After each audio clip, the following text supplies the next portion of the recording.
Okay, we are here with some anime trash takes about Demon Slayer. It is a TikTok compilation of what's his name? Dor Dorum's World Dorum whatever. Fuck me. Um it's all of his like trash takes about like Demon Slayer. So I mean, there's quite a few to get through. I'm pretty sure most of like you guys know it, but I will be giving my opinion on it. Um, I'm pretty sure, uh, like a lot of them is going to be about like Tanjiro, I guess Zenitsu. But I mean, overall, the show is quite good. People say that like the animation carries, the story isn't that good. And granted, fair takes. The animation does carry most of the time. Um, but that's it. The story isn't that bad. So sorry. The story actually quite good if you actually pay attention and not just to all the flashy lights. The story is actually quite good.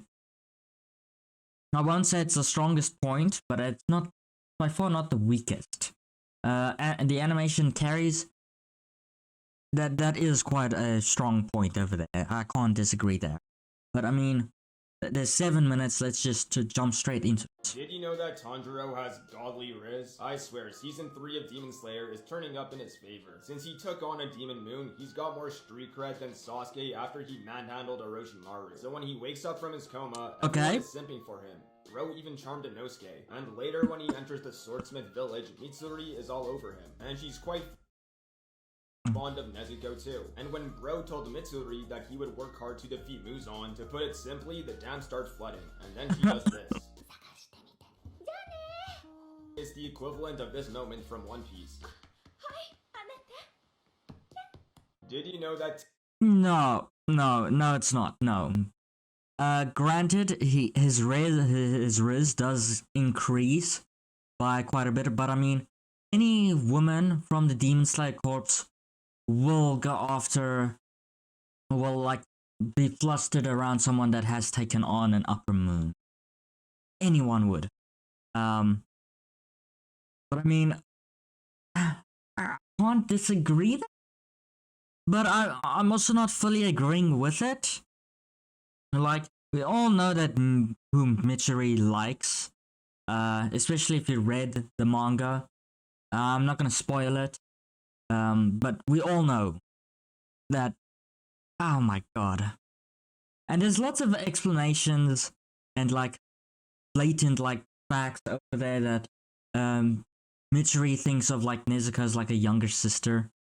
But oh my god, we're starting off strong, eh? Tengen Uzui is an absolute chad, and it's not just because he's a respectable man with insane drip who pulled 3 extremely based and attractive communities who are loyal to a fault, although this definitely helps his case. No, I'm referring to the fact that after that entire exchange with Gyotaro, you know, that put Tanjiro in a coma for 2 months, Uzui, who arguably got the worst of it, walks off his injuries with his wives in tow as if it's nothing but a scrap. And all he lost was an arm. Granted, it made his sword fighting a lot harder, but all he did was walk off with losing an arm. There was no blindness. There's no side effects of the poison. His wives still love him. He didn't lose a wife. Everybody respects him more. Like, oh my god, this dude walked off scot-free aside from his losing his arm. But I mean, he can be like Edward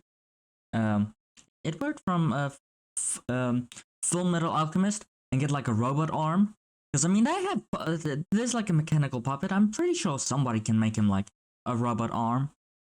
Even though he lost his arm. Did you know that in Demon Slayer, Muzan respects Akaza the most out of all 12 Demon Moons? And this is due to his overpowered combat experience, hatred towards the Hashira, and his desire to become the strongest being in the world. His abilities are even acknowledged by Kokushibo, the #1 ranking demon, and as a result he's given certain freedoms, allowed to pick and choose his fights, and is not required to consume women, privileges not awarded to any prior demon. That is fair. That is very fair. Again, I'm not trying to like say what is right and what is wrong and what is facts and what is not. That is a very fair take. But that is just facts. It's not his like trash takes of Demon Slayer. That is just blatant facts. Did you know that Mitsuri is one of the strongest Hashira in terms of physical strength? Yeah. This is due to her love-breathing technique, which honestly sounds like That she was also quite strong from birth. She was always stronger than everybody else. something you'd find on the 34th rule. The elemental effects of breathing styles always mess with me, because they aren't real regardless of how awesome they look. But Yeah, that Mitsuri's is breathing style kinda is bad. unique, as it depends on manipulating her heartbeat, creating real tangibility. And love is the strongest emotion, as it can propel someone to do very questionable things, and heartbreak can lead to someone. There's actually one character aside from her, because it does technically, like her breathing effect does technically like happen. There is one other character that's breathing like style actually comes to like that actually has the element. We are going to be introduced to him like in season 5, I think, because it's gonna be the swordsmith, the swordsmith village arc, the Hashira training arc, and then the last arc. And in the last arc, then we're going to get that character is going. Well, I mean, I'm pretty sure he was already introduced, or he's going to be introduced,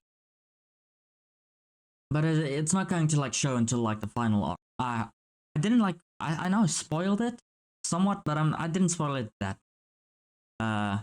So I mean, it does like there is some characters that's breathing effects does actually appear. Mitsuri is one of them. The other character is one of them, and those are the last. As far as I know, they're the only two. That means Mitsuri's power is derived from her innate desire. 3, and the last one you already met him. He's the dude with the 6 eyes.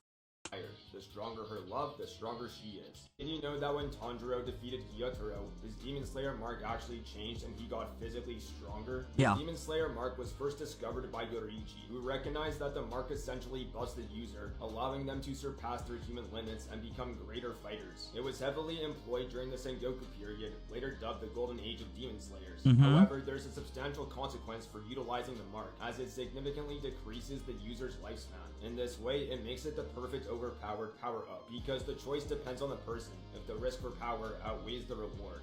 Did you know that in Demon Slayer, Daki had a peculiar obsession with the left eye? The first time we notice this fixation is when she talks to Tanjiro, threatening to gouge out his eyeballs and pointing towards her left eye. When she received a power-up due to Gyotaro's efforts, it was his left eye implanted into her forehead. And coincidentally, during her backstory, when a samurai insulted her brother's skeletal appearance, in response she blinded the samurai by gouging out his left eye. Essentially, this obsession stems from her subconscious desire for others to validate her strength, implied by the kanji character engraved on her left eye that translates to upper rank, even though that's Gyotaro's position. It's the embodiment of Daki's insecurity, deriving self-worth from the acknowledgement of others. I never dived into her character that much. Tokito became a Hashira in only 2 months, something that was only accomplished before by Gyome. Tokito is a descendant of Kokushibo, born with unique abilities and an insurmountable That is a massive spoiler. talent, which has allowed him to excel in his proficiency with Well, I mean, that's if you're an anime only, it's a massive spoiler. breathing. When he first became a Demon Slayer, it was actually Rengoku who told him that as a Hashira, he has a duty to protect others, which is very interesting because later, Tanjiro would impose the same thing, that positive actions have a way of helping us in the future. It's the theme of passing the torch which has been But season 3 is actually quite good. While building up. I know most people like hate on it now because there's like CGI and stuff, and I can fully agree with it. Like, I'm not a very big fan of CGI, but we are getting to the age and era in animation where CGI is implemented more. But this Demon Slayer CGI is some of the best CGI I've ever seen. I mean, go look at the old like animes and when they bring in like CGI. Look at Berserk. I mean, if you compare it to like Demon Slayer or Trigun, or like most of like Dragon Ball Heroes, like the movie, it's actually Trigun, Demon Slayer, and Dragon Ball has relatively good CGI. Trigun especially, Demon Slayer very much, I mean, I can't really include whatchamacallit, a Chainsaw Man, because I know there is CGI, but it's not just CGI.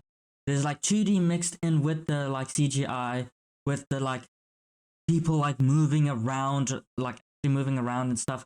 Like it's you can't just say that is CGI because there's other elements in there as well, like 2D and so on.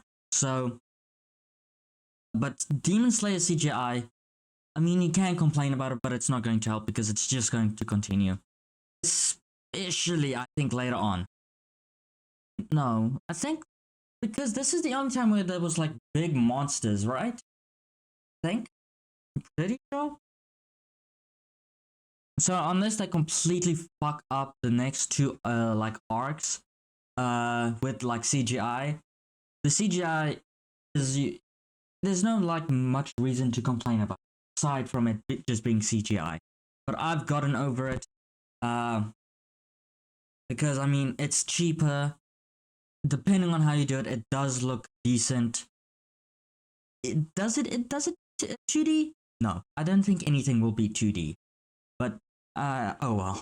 Tokito and Tanjiro's connections to Kokushibo and Yoriichi respectively. Did you know the reason Kokushibo has 6 eyes is because Yoriichi drove him to adapt his ability to keep up with his Yeah, that is insane. Which is actually emphasized by the puppet practice doll modeled after Yoriichi with 6 arms. The increase in limbs was done to depict his superhuman movements accurately. And even then it still didn't. Dojo drastically increased Kokushibo's field of vision to 360 degrees, which is accompanied by the fact that he strategically placed many eyes all over his blades for the added effect. But sadly, this also means he perpetually needs 3 pairs of glasses, making it even more ridiculous that he later runs the fade with Gyome, who's blind. Did you know a lot That's of a spoiler! Man! Don't like Tanjiro as an MC, and it's because he revels in the moral Jesus trope. And normally I'm not too fond of this approach to a character. Alright, here we go. Here's the trash takes. Here we go, now we're diving into it. Especially with Deku, who somehow cries more than Aqua, and she's a useless water goddess. But I know why people hate MCs that cry. Like, I can understand it. But at the same time, as their character develops and they start crying less, especially with Deku, in like the later seasons, the latest season, it pays off really well because you go from a crybaby to this absolute monster of a character. And you feel like you've actually grown with the character. So that's why I don't hate it. The thing that I do hate, like, I can't say I hate it, but the thing I dislike is when a character, like the MC, is always right. Like, I don't mind it, but I do wish there was more moments where, the MC's, like, actions wasn't justified. Like, it doesn't have to be justified. But I'm not gonna complain if there isn't like moments like that. There is like anime where it doesn't matter, like Chainsaw Man. Yuji doesn't count like from Jujutsu Kaisen. He doesn't like fall in that boat. But I mean, there is like animes where the MC's like isn't always justified, and that's what I enjoy. I do not mind where that always like the Jesus Christ of anime, where they have to be always right. I don't mind it, but it isn't always enjoyable. Again, I will watch it even if it is. Like it's not a big problem for me. Tanjiro evades every negative aspect about this trope because of his unwavering empathy and how that is tackled in Demon Slayer. Considering his situation, yeah. Do agree. Tanjiro's character does like it is implemented of the best way. It's one of the best ways of implementing it. It is. So close to walking a path like Sasuke is crazy. But having Nezuko literally demonized but still retaining aspects of her humanity allowed Tanjiro to view a different side to the Demon Slayer world. Rather than truly hating the demons, he sees them as victims of their circumstances just like himself. He talk no jutsus their ear off like Naruto, but he never gives them the chance to justify their sins. It's just that even demons deserve to rest in peace. Muzan is the perpetrator, the natural disaster, the absolute evil, and he is the lone individual deserving of divine judgment. Did you know that all 15 breathing styles in Demon Slayer Well said. are actually derivatives of sun breathing? No created shit, by man. Yorichi Sugikini, who was later honored as the strongest demon slayer in history. It's only later that the 6 main styles of flame, water, wind, thunder, stone, and moon would later emerge from sun breathing, while the additional breathing And did you guys know that Tanjiro's like flame breathing or sun breathing isn't the actual breathing style? It's more of like a like the Take-A-Lot version of it. If you guys live in South Africa, you would know. It's you get Take-A-Lot and then you get Wish. Tanjiro's sun breathing is the Wish version of the Take-A-Lot version. If you guys know, if you understood what I mean, then you guys get it. Like, you'll understand it immediately. But I'm pretty sure Wish is all over the place. But so you guys should know what I mean by it. But later on, it does get clarified and it does get better. styles manifested from these separate Like Tanjiro learns the proper way. Damn it, that was a spoiler. branches. Fuck. For example, Inosuke's beast breathing and Muichiro's mist breathing are derived from wind breathing. Mitsuri's love breathing comes from No! This guy's breathing isn't derived. It's just a made up thing that he has. It's not derived from anything as far as I know. flame, while Uzui's sound breathing comes from thunder. And interestingly, in Shinobu's case, her insect breathing is the farthest dissociation from the original sun breathing. Did you know that Genya can't use any breathing techniques, and it's actually because he doesn't have any innate Genya is a very well developed character. Like, I enjoyed his character a lot. When he first came on, I was like, oh my god, he's gonna be a prick like always, and then he's gonna get beat, and then the MC is gonna feel bad for him, and then he's gonna get his like redemption arc, and then he's gonna be a good guy, like a better guy, and then you're gonna like him. And I was like, fuck me, man, this dude is damn good. I enjoyed this character.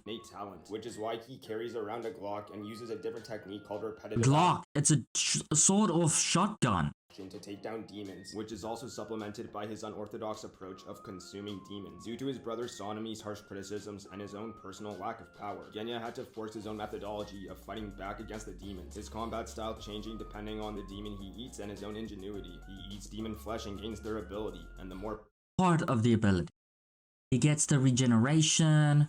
I can't remember everything, but he doesn't get the full abilities from the demon. powerful the demon, the greater his own power. Ranking the Hashira as upper moons based on appearance. And last, I'm going with Tengen. He's missing the most essential quality of his personality, his flashiness. In 8th, I got Muichiro. Okay, that's understandable.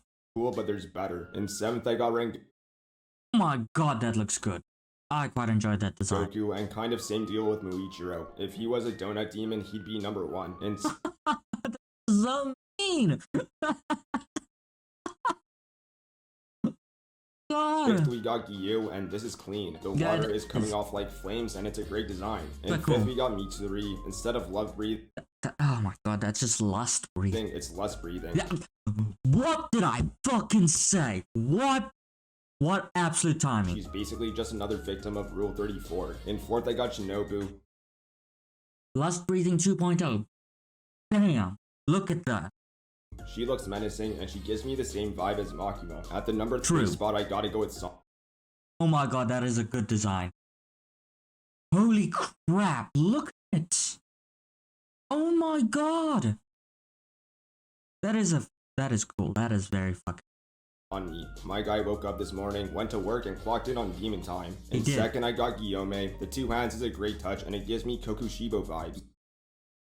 I can see it, but it's the. I prefer Rengoku's over his. But in Huh. 1st, I got Obanai. This guy is Oh ice cold. my He's God. the Arctic, with the penguins and polar bears. If I come across bro, I'm a goner.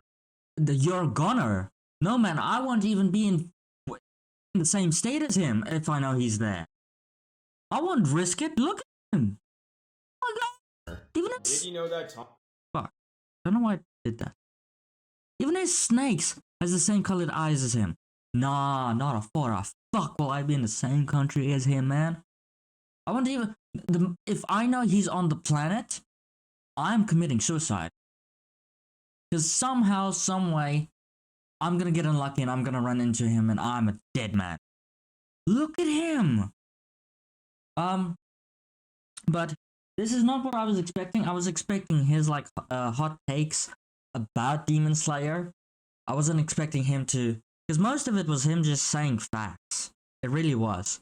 I was expecting more like his opinion on Demon Slayer. But I guess this is fine. I mean, it was enjoyable to watch. I did quite enjoy goddamn lust breathing. What a perfect fucking moment. Damn. Well, I hope you guys enjoyed, and if you guys have any hot takes about Demon Slayer, let me know in the comments.